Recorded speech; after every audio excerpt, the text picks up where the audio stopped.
کیونکہ ہندوستان میں جو اعتدال پسند لوگ ہیں، جو ماڈریٹ ہیں، جو پڑھے لکھے ہیں، جو روشن خیال ہیں، ان سب کے لیے وہ ہندوستان بننے جا رہا ہے جو نہ نہرو چاہتا تھا اور نہ گاندھی چاہتا تھا، بلکہ یہی آر ایس ایس کی آئیڈیالوجی نے گاندھی کا قتل کیا تھا۔ تو یہ سب سے پہلے تو کشمیر جو نریندر مودی کشمیر میں کر رہا ہے، یہ مسلمانوں کو انتہا کی طرف دھکیل رہا ہے۔ ہمارا دین کا نام اسلام کا مطلب ہی امن ہے۔ ہم امن پسند لوگ ہیں، لیکن جب یہ ظلم دیکھتی ہے دنیا، جب مسلمان دیکھتا ہے کہ ظلم ہو رہا ہے اور دنیا چپ کر کے تماشا دیکھ رہی ہے، تو لوگ انتہا کی طرف جاتے ہیں، لوگ انتشار کی طرف جاتے ہیں۔ اور میں ہندوستان کو کہنا چاہتا ہوں کہ آپ انسانوں کو انتہا کی طرف دھکیل رہے ہیں۔ اگر مجھے اسی طرح بند کیا جاتا میرے گھر والی میری عورتوں کے ساتھ، بچوں کے ساتھ، بزرگوں کے ساتھ، تو میں اس کے خلاف، ظلم کے خلاف لڑتا۔ میں اس لیے لڑتا کہ ایسی زندگی سے تو موت اچھی ہے۔ اور یہ صرف کشمیر کے اندر نہیں، لوگوں کو آپ انتہا پسندی کی طرف دھکیل رہے ہیں۔ ہندوستان میں تقریباً 20 کروڑ مسلمان ہیں۔ یہ 20 کروڑ ہندوستان کے جو مسلمان ہیں، ان کو آپ کیا پیغام دے رہے ہیں؟ ان کو آپ کیا پیغام دے رہے ہیں؟ کہ مسلمانوں پہ آپ یہ ظلم جب کرتے ہیں تو آپ 20 کروڑ ہندوستان کے مسلمانوں کو بھی پیغام دے رہے ہیں کہ یہاں آپ کے لیے جگہ نہیں، یہاں آپ نے رہنا ہے تو سیکنڈ کلاس شہریوں کی طرح رہے، یہاں آپ کے حقوق نہیں، یہاں آپ کو انسان نہیں سمجھا جاتا، یہاں آپ کو جانوروں کی طرح رکھا جائے گا۔ کہیں کسی نے گائے کا کسی کو پر الزام لگ گیا کہ گائے کا گوشت کھایا ہے، اس کو آر ایس ایس کے غنڈے سڑکوں پہ قتل کریں گے اور ان کو کوئی عدالت ہندوستان کی سزا نہیں دے گی۔ یہ پیغام دے رہے ہیں آپ ہندوستان کے مسلمانوں کو یہ کہہ رہے ہیں کہ ہم جس طرح کشمیر میں ایک مسلمان اکثریت کو 9 لاکھ فوجیوں کے ذریعے اقلیت میں تبدیل کریں گے اور ان کو قتل کریں گے، بچوں کے اگر ان کے بچے نکلیں گے تو ان کو اندھا کریں گے پیلٹ گن سے، ان کی عورتوں کے اندر گھروں میں گھس جائیں گے، بوڑھے بیچارے آج جو بیمار ہیں وہ بیچاروں کے اوپر کیا گزر رہی ہوگی۔ تو جب آپ 20 کروڑ ہندوستان کے مسلمانوں کو یہ پیغام دیں گے کہ اس ہندوستان میں تو صرف ہندوؤں کے لیے ہے، ان کو آپ انتہا کی طرف دھکیلیں گے۔ دنیا کے اندر جب ایک انسانوں کو آپ مارجنلائز کرتے ہیں، کونے پہ لگا دیتے ہیں، وہ انسان ریڈیکلائز ہو جاتے ہیں، انتہا کی طرف چلے جاتے ہیں۔ ان میں سے لوگ انتہا کی طرف جا رہے ہیں، ان میں سے لوگ ہندوستان کے خلاف کھڑے ہوں گے، اور یہ صرف ہندوستان میں نہیں پیغام جا رہا، 1.25 ارب مسلمان ہیں دنیا میں، وہ سب دیکھ رہے ہیں کشمیر کی طرف۔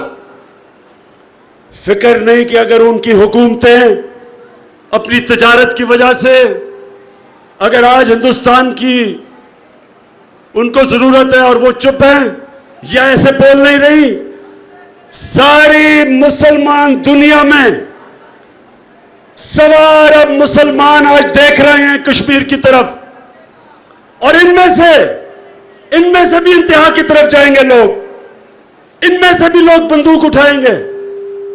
تو یہ میں جتنا جانتا ہوں ہندوستان کو، یہ نریندر مودی کی حکومت کو، جب پلوامہ کے اندر ایک 20 سالہ نوجوان جس کو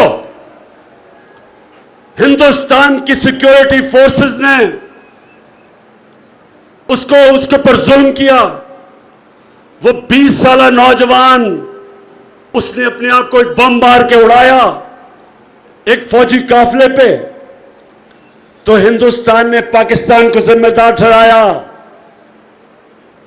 دنیا کو یہ نہیں بتانا چاہتا تھا کہ جو بیچارے کشمیریوں پہ ظلم کر رہا ہے اس کی وجہ سے وہ ایک نوجوان اپنی جان کے لیے جان پہ کھیل دیتا ہے، کیونکہ وہ یہ سمجھتا ہے کہ ایسی ذلت کی زندگی سے موت اچھی ہے۔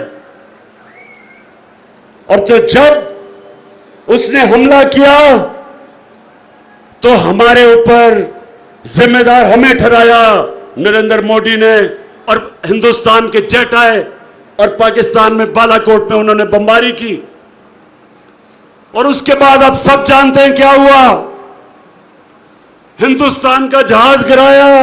اپنی ایئر فورس کو مبارک دیتے ہیں، سلام کرتے ہیں اپنی فوج کو اور ایئر فورس کو، لیکن ہم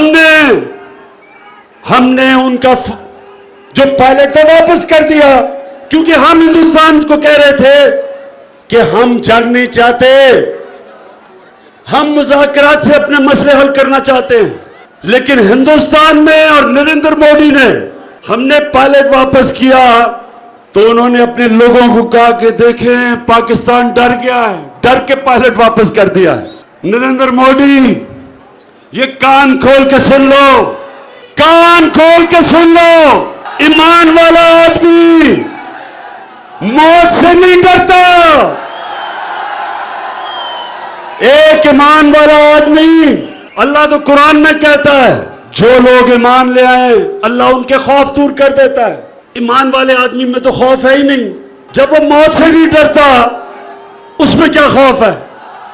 تو نریندر مودی غلط فہمی میں نہ رہنا، اس لیے پائلٹ واپس نہیں کیا کہ ہمیں ڈر تھا تمہارے سے، اس لیے واپس کیا کہ ہم امن چاہتے ہیں، ہم امن چاہتے ہیں۔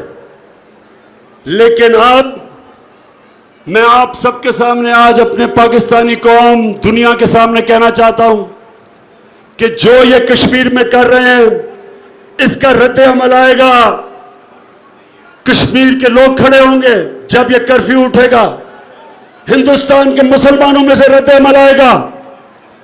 سوار اب مسلمان ہیں جو دیکھ رہے ہیں کیا ہو رہا ہے، ان میں سے رد عمل آئے گا۔ اور مجھے پتا ہے کہ انہوں نے کہنا ہے کہ جناب پاکستان سے دہشت گردی آ رہی ہے، اور انہوں نے دنیا کی نظر کشمیر پہ اٹھا کے پاکستان کے اوپر انہوں نے کہنا ہے کہ جی پاکستان سے دہشت گرد آ رہے ہیں، اور ابھی بھی یہ شروع ہو گئے۔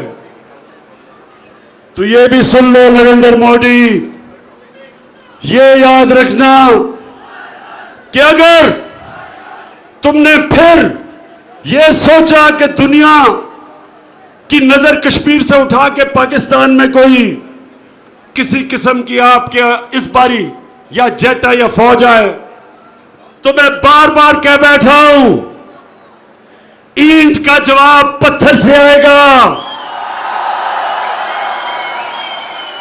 یہ وہ قوم ہے جو آخری دم تک تمہارا مقابلہ کرے گی، ایک دفعہ جنگ ہو گئی۔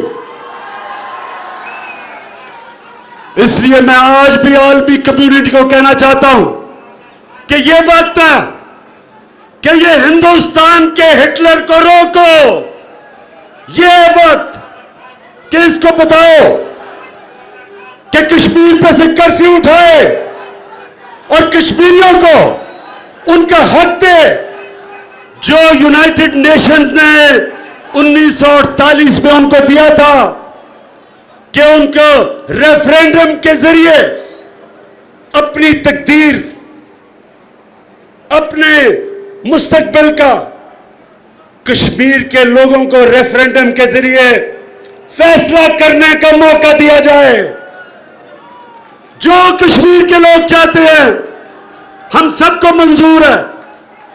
جو کشمیر کے لوگ چاہتے ہیں یہ ان کا حق ہے کہ وہ اپنے مستقبل کا فیصلہ کریں اور ہم پاکستان کشمیر کے لوگوں کے ساتھ کھڑے ہوں گے. مجھے آپ کے جذبے کا پتہ ہے. مجھے پتہ ہے کہ کئی آپ میں سے لائن آف کنٹرول کی طرف جانا چاہتے ہیں. نوجوانوں مجھے پتہ ہے کہ آپ میں جذبہ اور جنون ہے, لیکن ابھی لائن آف کنٹرول کی طرف نہیں جانا جب تک میں آپ کو نہیں بتاؤں گا. میں آپ کو بتاؤں گا کب جانا ہے, ابھی بھی آپ نے جانا. پہلے